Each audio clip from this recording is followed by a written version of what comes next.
Hello बच्चों, तो कैसे हो आप सब। मैं समीक्षा और आप सबके साथ अगेन एक इम्पॉर्टेंट क्लास शेयर कर रही हूँ जो कि है स्टेप वाइज फॉर्मेशन कांस्टेंट। ठीक है, मैं आपको एमएससी के सभी सेमेस्टर की और सभी सब्जेक्ट की क्लासेस कराती हूँ। आपने अब तक चेकआउट नहीं की तो चेक करो। ऐसा कोई भी टॉपिक नहीं है जो मैंने आपको नहीं समझाया है। एमएससी का 4 से 5 साल से क्लासेस शेयर कर रही हूँ, तो मेरे बच्चों के लिए डेफिनेटली इंफॉर्मेशन रहेगी। आप नए हो, आपने अब तक मुझे फॉलो नहीं किया है, तो यहाँ पे सब्सक्राइब करके आप मुझे मेरे इंस्टाग्राम और व्हाट्सएप पे भी ज्वाइन कर सकते हो। उन सभी की लिंक वीडियो के डिस्क्रिप्शन में मैंने मेंशन कर दी, क्योंकि वहाँ पे आप डायरेक्ट कांटेक्ट कर सकते हो मुझसे। ठीक है, तो आज का हमारा टॉपिक है step wise and overall formation of constant.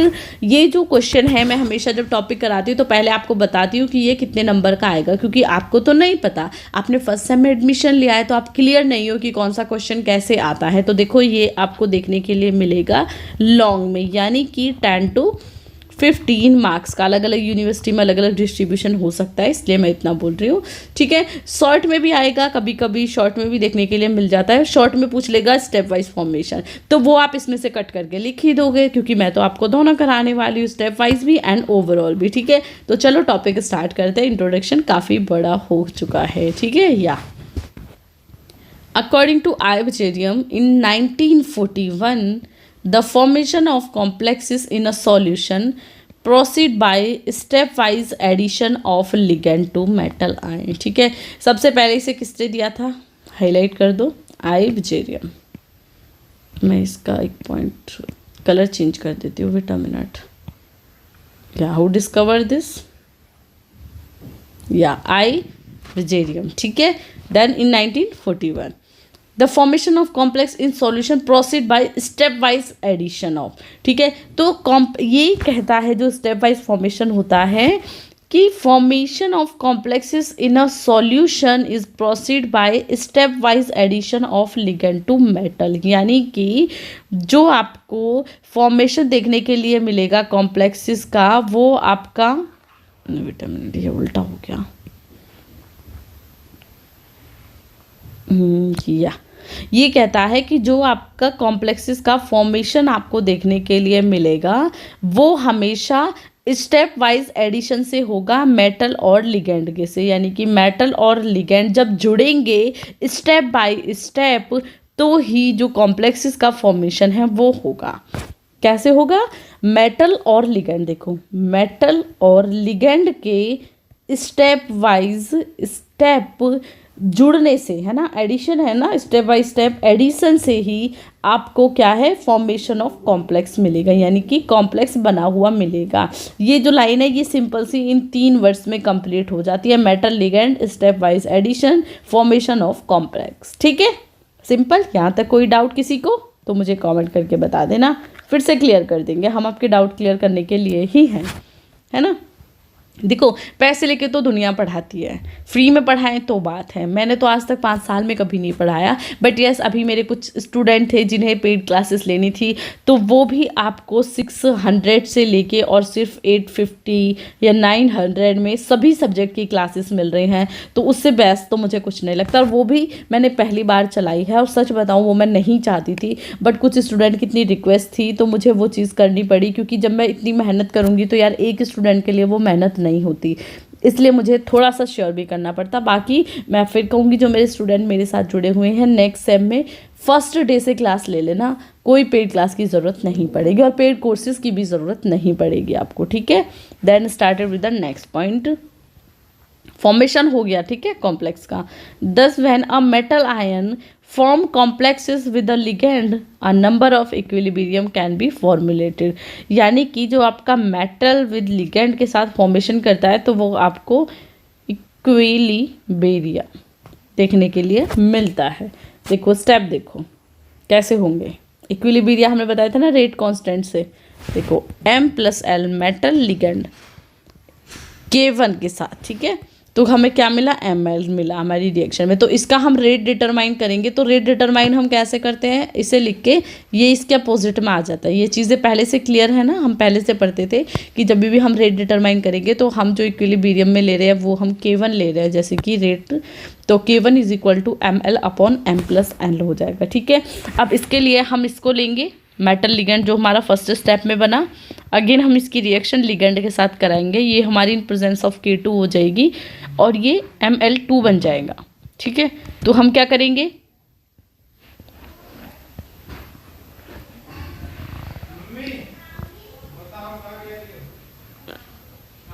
इन दोनों को अपोजिट में ले आएंगे। ठीक है, बहुत ज़्यादा बड़ा हो गया।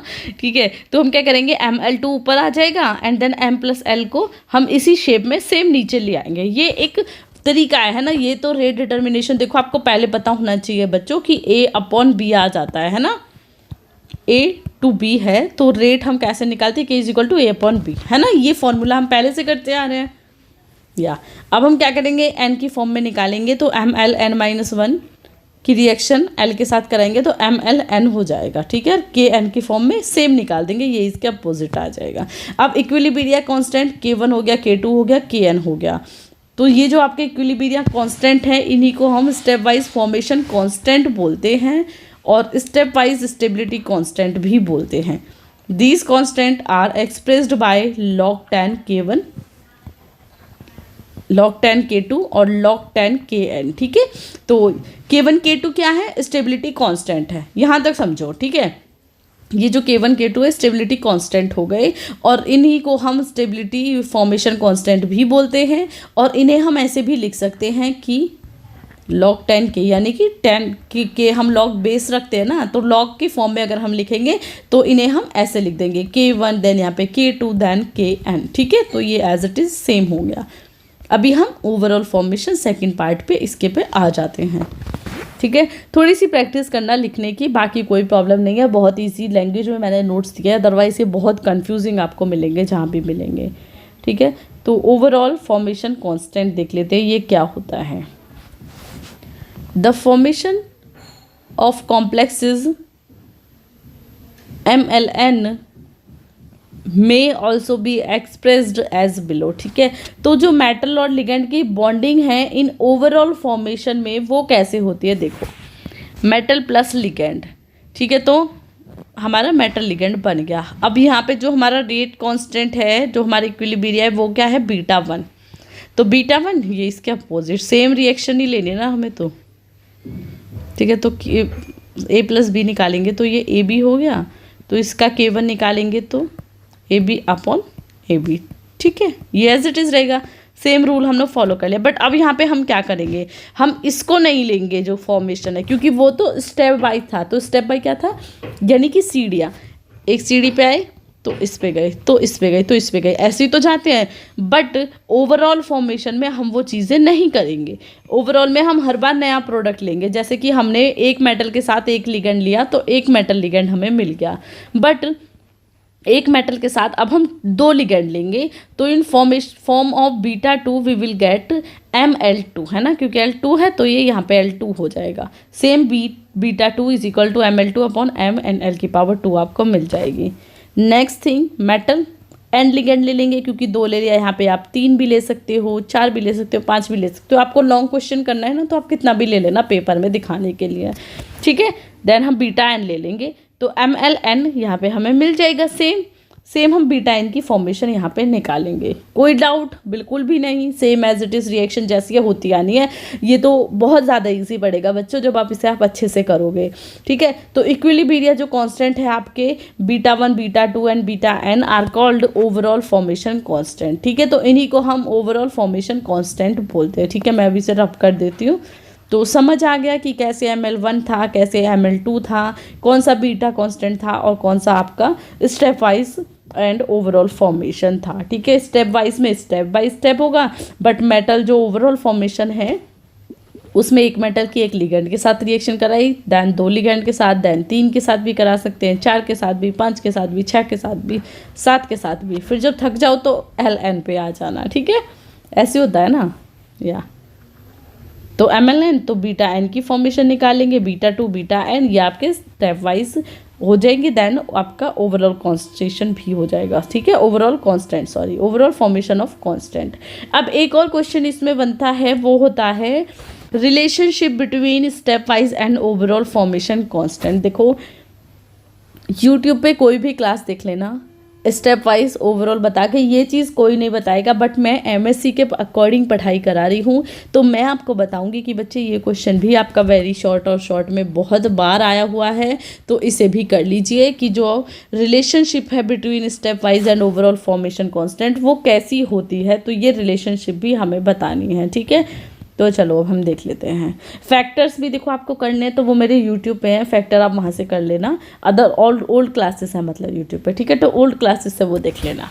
अब देख लेते हैं, देखो both these constant related to each other, let us consider the following. ठीक है, यानी कि जो दोनों हैं हमारे बीटा है ना, beta 1 beta 2 and K1 K2, ये क्या है, एक दूसरे से कहीं ना कहीं कनेक्टेड है, रिलेटेड है। ठीक है, फॉर एग्जाम्पल अगर हम बीटा 3 निकालते तो ये यही तो होता, क्योंकि देखो क्या होता है M+3L है ना, मैंने बोला था बीटा 3 भी निकाल सकते हो, तो ML3 यहाँ पे आपको मिल जाएगा। अगर हम इसकी बीटा 3 = निकालेंगे तो ML3/M एंड L की पावर 3, सेम मिल गया ना, यहाँ पे पावर में जाती है चीज़ें, ये आ गया, ये समझ आ गया ना कैसे आया। ठीक है, अब देखो multiplying numerator and denominator by ML and ML2 and on rearranging this. ठीक है, अब इसमें हमने रिएक्शन करा दी। अब आप बोलोगे कि न्यूमरेटर एंड डिनोमिनेटर में क्या होता है, कुछ नहीं होता, यहाँ मल्टीप्लाई कर देना और यहाँ कर देना।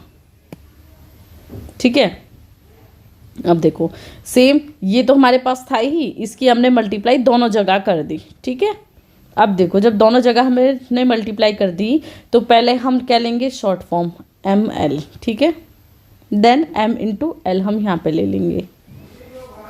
ठीक है, ML2 हमने ये ले लिया, ML × L इसे हम ले लेंगे, ML3 हमने ले लिया, ML2 ठीक है, ये एंड × L हम यहाँ पे ले लेंगे। देखो कैसे लिया हमने, ये ML था ना,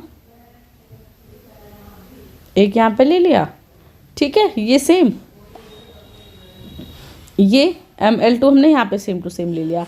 अब हमने ये मेटल ले लिया, यहाँ पे एक लिगेंड ले लिया और एक लिगेंड ले लिया, तो इसमें ये L3 है, तो एक लिगेंड यहाँ पे हमारा बचा, तो वो लिगेंड हम यहाँ ले आए। हमने इसे A B C की एक पावर, यानी कि कोई पावर नहीं, 2 पावर 3 पावर, इसकी फॉर्म में इसे लिख लिया है ना।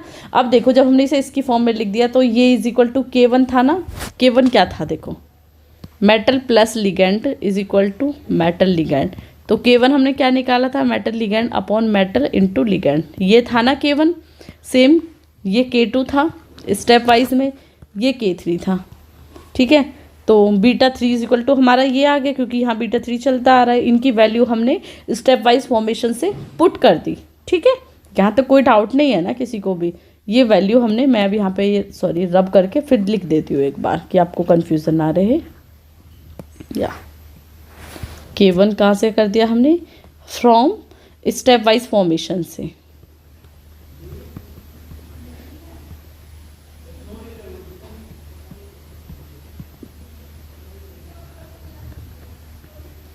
फ्रॉम स्टेप वाइज फॉर्मेशन से कर दिया। अब इसके हम ऐसे भी तो लिख सकते हैं, beta n = K1 K2 × Kn है ना, यानी कि n की फॉर्म में। ये हमारी इक्वेशन 1 हो गई। अब हमें ये भी पता है कि हम बीटा n को ऐसे भी लिख सकते हैं, बीटा n = यानी कि सबमिशन ऑफ सभी है ना, n1 = n1 Kn, यानी कि सभी का सबमिशन करके भी लिख सकते हैं। तो from equation 1 it is evident that overall formation constant beta n = the product of step wise formation constant. ठीक है, सिंपल से सिंपल, यानी कि जो आपका ओवरऑल मतलब सभी का, वर्डिंग पे जाओ। ठीक है, ओवरऑल का मतलब क्या होता है, जो उसकी स्पेलिंग का मतलब होता है सभी का। ठीक है, ओवरऑल फॉर्मेशन यानी कि बीटा n ओवरऑल फॉर्मेशन वो आपका जो स्टेप वाइज फॉर्मेशन है उसका ओवरऑल है। ठीक है ना, यानी कि = प्रोडक्ट ऑफ, यहाँ पे हमने बुकिश लैंग्वेज में प्रोडक्ट लिख दिया, बट तुम ओवरऑल से याद रखना कि ओवरऑल मतलब ओवरऑल। जैसे यहाँ पे सबमिशन मैंने Kn कर दिया, यानी कि जो Kn तक जो प्रोडक्ट आता उन सभी का जो एडिशन है वो आपका बीटा n के इक्वल है। सिंपल से सिंपल लैंग्वेज हमारी यही होती है, ठीक है। सबमिशन बीटा एन के इक्वल है, तो यानी कि जो आपका ओवरऑल फॉर्मेशन है वो बीटा एन आपके इक्वल है product of step wise formation के, यानी कि जो K1 K2 K3 टोटल थे उसके उन सभी के इक्वल आपका बीटा एन है, ठीक है। तो यहाँ पे ये क्लास एंड होती है। कहीं कहीं आपको लगेगा कि मैम आपने थोड़ा जल्दी समझा दिया या कैसा भी, क्योंकि देखो 1000 स्टूडेंट देखेंगे तो 1000 अपनी तरीके से सोचेंगे, 100 स्टूडेंट देखेंगे तो अपने तरीके से सोचेंगे। बट आप कोई भी हो, कुछ भी तरीके से देख रहे हो, क्लास देखना, उसके बाद अपनी प्रैक्टिस करना। आपके पास टैबलेट है, कोई भी नोटबुक है, रफ नोटबुक है, वहाँ पे अपना लिख के 1 बाय 1 प्रैक्टिस करना। एक बार प्रैक्टिस कर ली ना तो दूसरी बार प्रैक्टिस की आपको इस टॉपिक में ज़रूरत नहीं पड़ेगी, मैंने इतने अच्छे से आपको करा दिया, ठीक है। तो चलो मैं क्लास को एंड करती हूँ। थैंक यू सो मच इस क्लास को देखने के लिए। ऐसे ही मेरी क्लासेस को देखते रहिए। सो बाय बाय।